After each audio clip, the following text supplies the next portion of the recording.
Hello, and thank you for purchasing your product from Perform Better and allowing us to show you some of the many uses of the great items you will find in our catalog. The goal of this video is to help you better understand the product and to see how you can use each of them. Now, because most of the products in the Perform Better catalog can be used in a variety of settings, we'll try to show you as many different uses as possible for the home user, the physical therapist, or the trainer so everyone can walk away with some great ideas. We are always available to assist you if you ever need an answer to a question that you may have, so please don't hesitate to call us directly at 1-800-556-7464. Thanks again, and let's move on to the exercises. A few of the key components to any program are flexibility, mobility, and recovery. Without a combination of these three vital components, any program set up for yourself or your client is not complete. What we are going to show you now are some basic uses for the foam roller, which will help you improve all three of these components.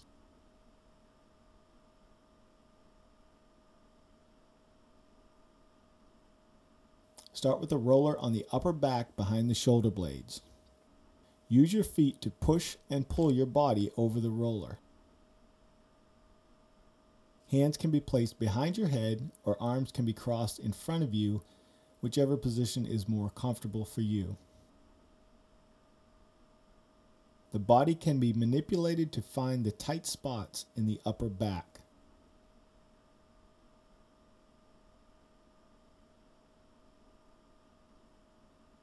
The roller position for the lumbar spine starts at the top of your hips. From there, it rolls from the top of your hips to the middle of your back. Again, you're using your feet to push and pull your body over the roller.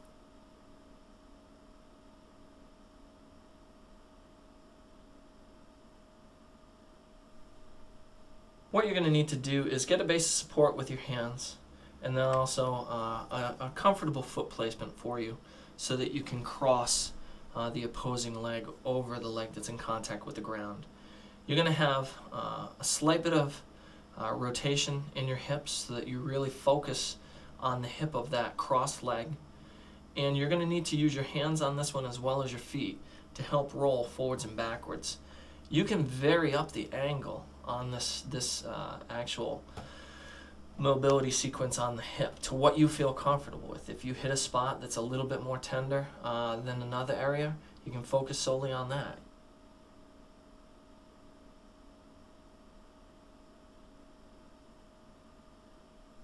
On this foam roll technique, we're using both feet and the hand to help guide us up and down our lats. All right, this one's a little bit more challenging. You want to try and make sure that you hold your hips off of the ground as well. Don't let your hip drag on the ground, and go to what you feel comfortable with. This one's not going to be a huge range of motion, so try not to focus on getting really big rolls on here, because you're only going to be able to go a couple inches forwards and backwards.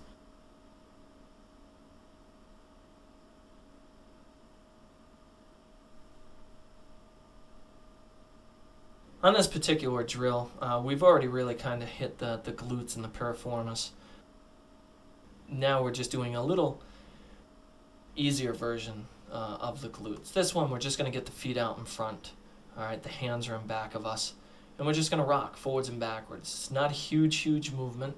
If you want to try and glide down a little bit lower, you can also, get your lumbar spine a little bit more if you need to. Do what you feel comfortable with, what feels good for you.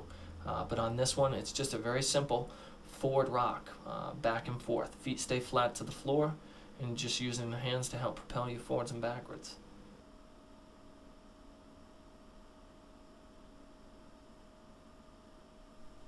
The hamstrings, this one's not too difficult. I just want to focus on keeping the legs as straight as possible. Keep the heels from hitting the floor.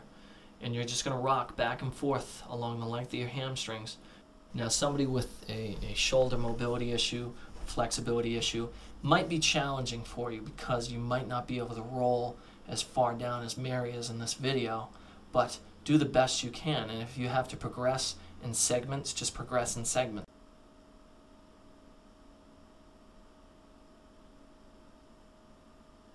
All right, on the calves, what you're going to see with this video. It's similar to the hamstrings. Again, you're not going to be able to do gigantic movements if you don't have a ton of flexibility, mobility in the shoulders. But as you notice on the video, Mary's going to periodically rotate her toes in and out. What this is going to do is help hit both the medial and lateral aspects of the gastrocnemius, a little bit of the soleus, and it just varies up the angle at which Mary's applying the foam roller to her lower leg.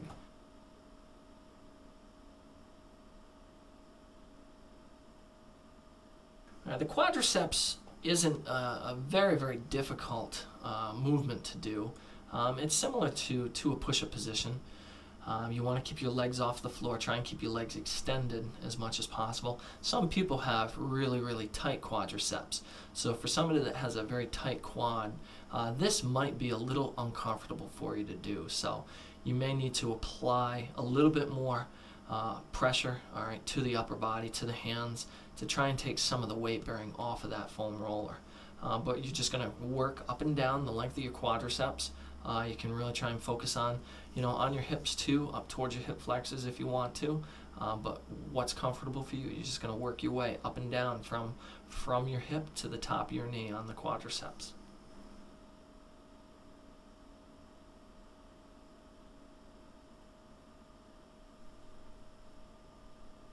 All right, what Mary's working on now is, a combination of her hip flexor and also a little bit of her quad if she wanted to. What she's done is she's shifted down towards the ends of the roller. You could also use a 1-foot foam roller for this as well. Those are a little easier to manipulate around. But you're just going to work, all right, your hip flexors and your quad on that one leg. And if you notice Mary, she's using both of her feet and her hands to help push her forwards and backwards.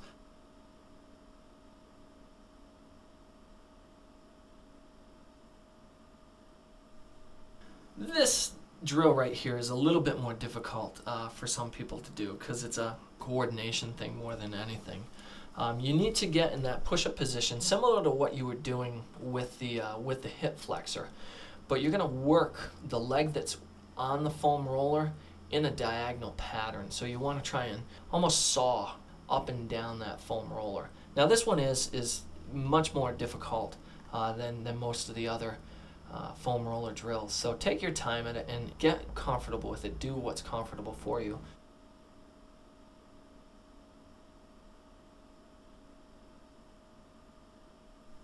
What we're going to do here with the anterior tibialis and the peroneals is really not much different than what was being done with the calves and the soleus. You're going to lay in a push-up position with your shins across the foam roller, and you're going to roll back and forth from your ankle up towards your knee, and periodically while you do that, you're just going to rotate your feet or your toes in and out. This way you can hit your anterior tibialis and your peroneals.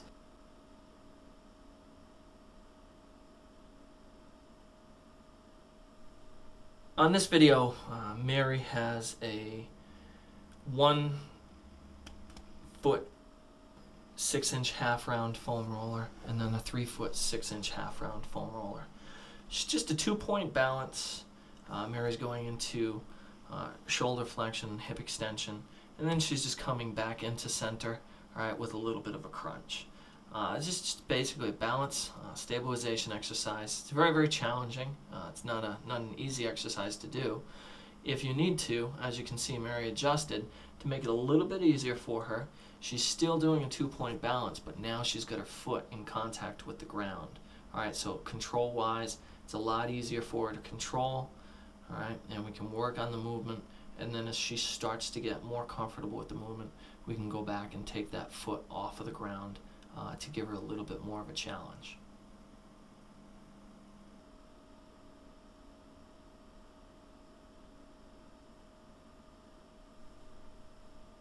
On this one, we're using the 3-foot 6-inch half-round foam roller. We're just doing static lunges. Mary's staying on the foam roller. She's on her toes on the trail leg. The front foot stays as flat as possible. We're trying to keep the chest up nice and tall. Go to a depth that you can control and that you feel comfortable with. And if you can, get in a wide enough stance where that back knee just touches the foam roller. You're not going to jam your knee down into the foam roller. Just want to maintain a nice tall posture, arms across the chest, almost like you were a mummy, and then just drop the back knee right down into the foam roller.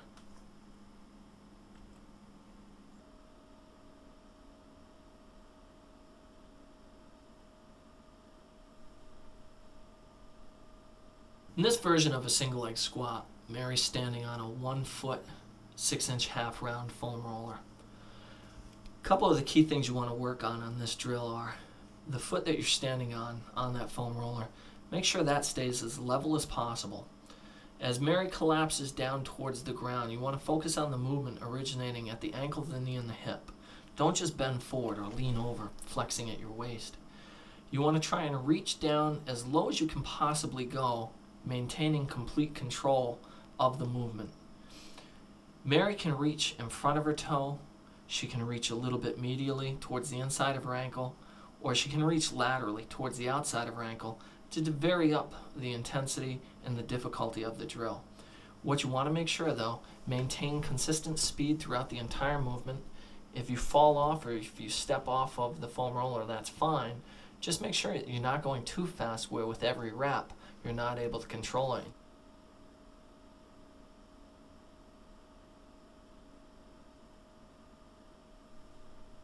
On this version of a hip extension, Mary's going to have her feet flat to the floor. She's on a 3 foot, 6-inch round foam roller. Her hands are out to the side to give her a little bit more support. And what she's trying to do is elevate or raise her hips and as much of her back off of that foam roller as possible so that she gets a maximum amount of hip extension.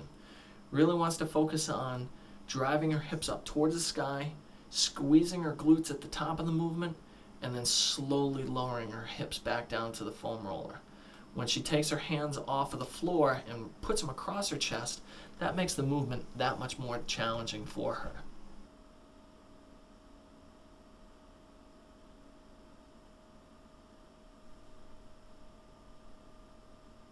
On this movement, now we've gone from a 2 foot placement on the floor to a single leg placement on the floor. Mary's doing a hip extension still. Her arms are out to the side to give her a little bit more support and a little bit more stability on the foam roller. If you notice in the video, Mary's keeping her left leg off the ground, but she wants to keep that completely extended.